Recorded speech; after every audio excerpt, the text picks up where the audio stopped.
everyone, it's Sami from Sami's Sweet Life, and today we are talking Peloton.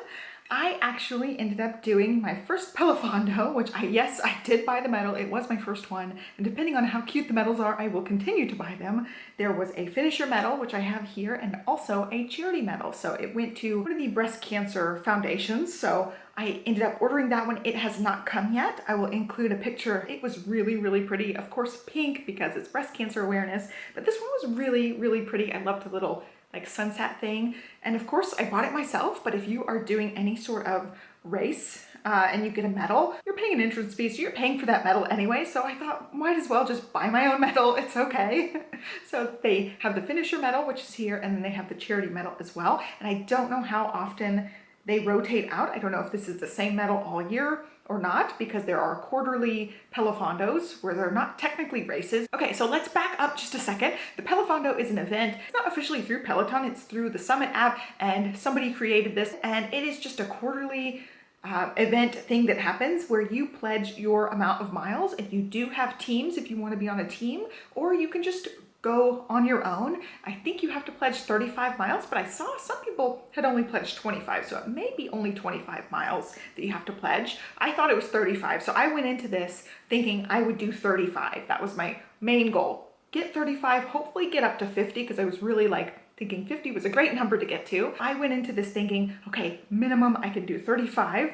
I had been training pretty much every Saturday the last couple of months, basically since the last Pelofondo, since they happen every quarter. I had seen people posting about the last one and just totally missed it. I don't know, I didn't know it was a thing until that one. And since then I trained a little bit. Basically one day a weekend I would do like a longer stretch. So I went first 45 minutes, then an hour, then like an hour and a half. And I got up to doing, I think my longest time was 2 hours and 20 minutes. So I missed a couple of weekends recently because of dance rehearsals, and I ended up with a migraine one day, missed that weekend, and then dance rehearsals basically I think took over the other weekends, but I missed a few. And then it was Telefondo time this last weekend. I planned on doing up to 6 hours. I had planned out 6 hours worth of classes in a stack, so I just picked like some 45 minutes, some 30-minute classes, and just added them to my stack, and it equaled 6 hours. And I wasn't sure how long I would go. I honestly wasn't sure how long I would be able to go. I knew based on my 2 hours and 20-minute one that I could get 35 miles. I ended up getting 36 miles that day, so I knew I was capable of it.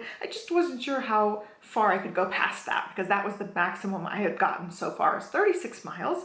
So the first day of Telefondo, which is a Saturday, I ended up doing a 2-hour session, and then there was a dance thing, and then I had to wait till nap time, and then I did another like hour and a half after that, and I got to 50 miles. So the first day I did get 50 miles. I was really, really tired. My booty was sore from just sitting on the bike. I did try to do some out of the saddle things, but you're trying not to overexert yourself because you are trying to do distance. So you go at a set pace, you try to take it easy, you don't go crazy and go like totally full force and wear yourself out. So I was really trying to not wear myself out, but I got my way to 50, and I was so proud of myself. I definitely got that runner's high. During my 2 sessions, I was totally in the runner's high and just so proud of myself that I got the 50. And I took an Epsom salt bath that night, massaged my calves and massaged my feet just to like hopefully not be super sore the next day, because I was anticipating the next day being super sore. And I thought to myself, if I'm gonna be sore, you know, I've already got my 50 miles, I don't have to put in anything else. But if I feel up to it, I'll just do whatever I feel like doing that Sunday after. And we didn't have any plans that Sunday, so I was able to use nap time and get a little bit more in. And I ended up ending with 71.02 miles, which I was super, super proud of. I'm just shocked. Like if you had told me even just a year ago, I'm coming up on a year since Stella weaned, and a year since I started using MyFitnessPal, watching what I ate, and then somewhere in there I started exercising too. I'm about near my year exercise anniversary too. My dieting anniversary is coming up in like 3 days, and I hate to call it diet because I didn't eliminate things from my diet. I just tracked what I ate, and I made sure that I wasn't just basically pigging out on snacks. Like that's been my weakness. That's always been my weakness. That will always be my weakness. Like give me a bag of chips and I'll hoover it and it will be gone. And it's like 1 serving, maybe if you're lucky 2 servings. So I've totally changed that habit in this last year. And that was my main problem, is just as soon as the kids go down for nap or bed, I am snacking and hoovering snacks and adding in hundreds, if not you know, an extra 1,000 calories a day doing that kind of thing. So of course you're going to be overweight if you're doing that and not exercising and, you know, chasing the kids around, but not having a very active lifestyle. So this last year has been a complete transformation for me. But if you had told me this time last year when I was, you know, 35 or 40 pounds overweight, that I would be biking for 70 miles, and of course it's not exactly like biking outside, I get that. But if you had told me that, I would have told you you were insane. Like, I never ever saw any of this coming. I thank this bike for totally changing my life, totally changed my outlook on fitness and exercise and what it means to be strong. And it's been a life-changing year. And so I don't know, this is like my testimony to the Peloton. I just loved it. I was so proud of myself. I was really, you know, I knew I could get to 35 because I was training for this, but I had no idea I could get 71.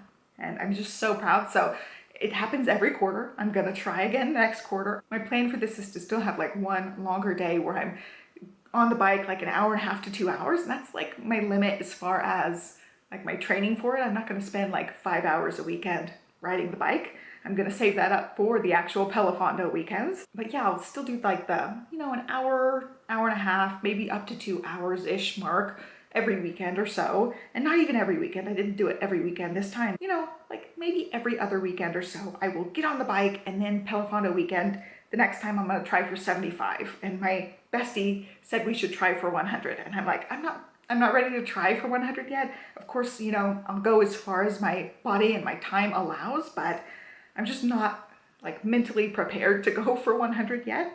But I'm just so proud. It's a super cute medal. I did want to get one to commemorate my first Telefondo because I'm like, I know I can get that 35 miles, and anything after that is just above and beyond. And to hit 70 was just totally awesome. And of course, like when I'm biking it at the very end. So the second day on Sunday, I had already hit the 50, and I was like, I'm just gonna go and see what I can do. So I did a 45-minute, and I felt like I could still do some more. So I did a 30-minute, and then at the end of the 30-minute, I was at 68.6 miles. And I was like, oh, I'm so close to that 70. And Olivia was in here doing art while I was on the bike, and she was gonna stretch with me afterwards. And I was like, Olivia, I'm 2 miles away from hitting 70 miles. And she's like, oh, Mom, keep going. You can do it. And like totally like ramping me up.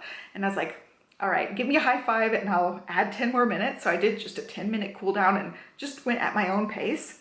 And I hit the 71 after that. So it was just so nice to have her be my little cheerleader. And she just kept telling me how awesome it was that I was going to 70 miles. And I told her like exactly the minute I hit that 1.4 extra miles. And I was like, Olivia, I just hit 70 miles. And she was like cheering for me, and it was so sweet. And I love that I'm being this example for her. I'm trying not to get choked up because this is a big thing for a couch potato to do. Like I went 70 miles on that bike, and of course it's not the same as like being outside doing it, but it's pretty, you know, comparable as far as you're exerting yourself, you're exercising, and you're doing it. So I did it. I did the dang thing and got my little medal that I paid for, but I earned the dang thing.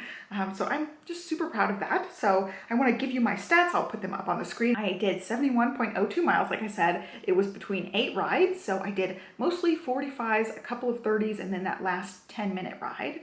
That was all minutes, by the way, the 45 minutes, 30 minutes, 10 minutes. And then my speed average was 15.2 miles per hour. And that's what I was kind of aiming for the whole time. I was trying to stay around 15. And, you know, if you slow down to take a water break or something, I had to adjust my shoes at one point. So then your speed drops to 0 for a minute. So that all averages in. But when I was out of the saddle, like 50, sometimes even 60 resistance, my miles per hour shot up. So it kind of kept me at that 15 miles per hour pace, which is good. And then my ride time total was 4 hours and 40 minutes. So I feel like that was a really good time for getting 70 miles. I was adding up like realistically how long I could go. I could do 2 hours in the morning. I'll wake up a little early, do the 2 hours before everybody else gets up, which is kind of what I did this time. For the first day, which was Saturday, I got up and I did 6 to 8, and by 8 o'clock Olivia was up, and by like 8:30 Stella wakes up. So I knew I could still like squeak in a shower before getting Stella up for the day. And then at nap time I did an hour and a half that day, but I was adding up my time, and I can dedicate 8 hours to this without disrupting family life. So I can do 2 hours before they wake up, 2 hours at nap time, and Johnny and Livy will have daddy-daughter time. Like they play video games, they read stories together, they play board games, they go out and explore the neighborhood or go to a park or somewhere else. So they really get their daddy-daughter time. That's something that we've done since Stella was teeny tiny. It's like they take like one weekend afternoon and do something, just the two of them.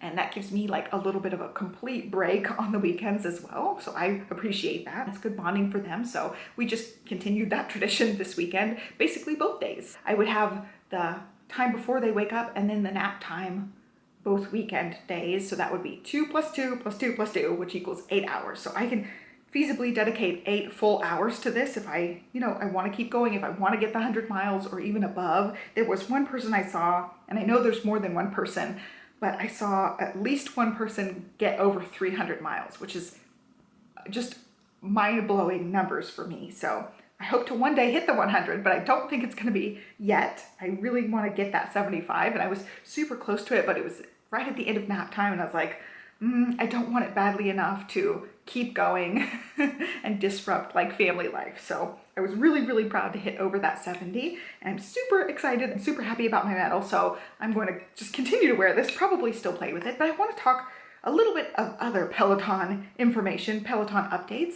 I have been really, really loving the app. I'm trying to go back to my calendars. I am at 211 rides on the bike. I hit my 200th ride and I ended up riding two of my friends. We have like a text chain going, and there are a few of us with Peloton bikes in the neighborhood, and so we ride together. We'll like pick out a ride or pick out a live and do, usually it's like 1 to 2 classes a week together, which is awesome. It's like, it fits the perfect timing before I have to get Olivia ready for school. But I wrote to them and I was like, my 200th ride's coming up. There happens to be a Bradley Rose live ride tomorrow, so I really want to do this one. If anybody's around, I would love it if you guys would join me. And it happened to be at 2 o'clock, so I know it was a weird time for everybody. Some people are working in the group, some people, have their kids with them full time, so I knew it was a really, bizarre time. But one of my buddies was able to join me for that ride, so I felt really special that she was there cheering me on for my 200th ride, and it was a live ride, so I took the chance to like maybe get a shout out. And Bradley Rose happens to be one of my absolute favorite instructors. I've taken so many of his classes, and I still have more that I could take from him. I just really like his personality. He's really motivational, but at the same time, he's goofy. So some of the time he's goofing and just like cracking jokes and things, and I'm forgetting how hard I'm working. And that really helps motivate me. And that's, I know, why a lot of people love Cody Rigsby. He's not really like in your face, tough love, motivational, but he's like, this stuff is hard. Let's crack some jokes. And look, I distracted you. And so I see why people like Cody Rigsby. Well, I like Bradley Rose for the same purposes, but then he also really has the motivation too. I just really like his motivation style. He'll be starting to do this, like his tough coach voice comes out and he starts kind of yelling, and I'm like, okay, I'm doing it because you're yelling at me. I'm doing it. And I don't know, everything about how he coaches when he's doing the goofy stuff and the more serious stuff, I just absolutely love it. And he said something in one of the rides. He's like, you can make it up this mountain. He's like trying to coach, and he goes, this mountain, every GD mountain, I'm not going to say the word, but he said, just shouts it out. And I was like, I can do this. Like, just whatever he said totally pumped me, and I got over like this really challenging part in the ride. And that's how I feel pretty much every time I take one of his rides. I'm like goofing off at the same time as like really pushing myself, and him saying things that really speak to me in that moment and push me through it. I love everything about his classes. So anyway, I was excited to celebrate my 200th in a live with him, and he shouted me out. There was actually 2 Sammys in that class, which was totally bizarre. Somebody's name was Sami something else, and then mine is Sammy Whammy 52. So when he shouted people out, he's like going through as many names as possible. He says, Sammy, whatever their name is. So I got excited at the beginning thinking it was me, and it wasn't me. And then a few names later, he says my name. So I just was so excited to get my shout out. That was the first one I've ever gotten. That's the first one I've ever tried to get, because I've only had a few milestones before this, but I definitely understand why people do it, because it totally made me pump even harder the rest of the ride. Anyway, that was my live ride. I will insert the little clip where he says my name. I think he says it wrong, Sam Whammy or something. He says it totally wrong, but it's totally okay. I don't mind. I don't hold it against him. But I was just excited to get the shout out. I was excited to ride that with one of my girlfriends. Sammy, I'm not so quick. Betho 6, spin engineer. Sam Whammy, 52, 200 classes in, guys. Let's go. I was really excited to get this, and I'm just gonna keep going. So I'm at 211 rides. One of my goals coming up for the new year is going to be to get to 500 rides. So I'm really gonna aim for that this coming up year, and I think I can do it. Like, I think I have enough days to do it. So I'm gonna try my best. My Telefondo is also part of my goals, is to just give it my best every quarter, doing the long distance type of thing. And that's it. So that was a lot of talk about Peloton stuff. If you are interested in a Peloton, mine has been completely life-changing for me. I just did not see it coming. Like, before I got the Peloton, I thought it was super pretentious. I thought I would never get something so expensive, and it's kind of silly. Totally changed. I think it's totally life-changing for me, and I just love it, and I would love to share that with you guys. I'd love to post videos about it and hopefully encourage people and share the joy about it. So if you want to join the Peloton journey with me, I do have a coupon code down below. My referral information does not work right now as of filming this video, so I do have my besties code that you can use down below, and that will entitle you to $100 off accessories that you buy with the bike. So if you buy a bike with shoes, it takes off most of the price of the shoes because you have to have certain special shoes to ride on one of these clip-in bikes. I got resistance bands and something else with my $100 because I got Nike shoes instead. I just like the color of them. But yeah, it's a nice little perk discount, but your coupon code that you get to give to people, it only works for 12 people. So my code has been done. I've used all of my 12, but I do have my bestie's code, and if her code runs out, I will add somebody else's code. I do know quite a few people that have Peloton, so we will share the joy with you guys and let you guys use our codes. But yeah, I think that is it for this video. Thank you for letting me ramble. If you've made it this long, I don't know, life-changing. That's basically all I can say about it. I can't say enough good things about the machine, about the coaches. It's just totally different than I ever expected. I didn't expect to love it. I didn't expect to be obsessed with it. And I did not expect to ever be able to do 70 miles in one weekend, like 50 miles in one day. I'm just shocked. I'm still just really proud of myself and living on the little high of accomplishment. But I hope you guys are well. Give me a thumbs up, subscribe, check it down below if you need a coupon code, and that's it. So have a great day, guys. Bye.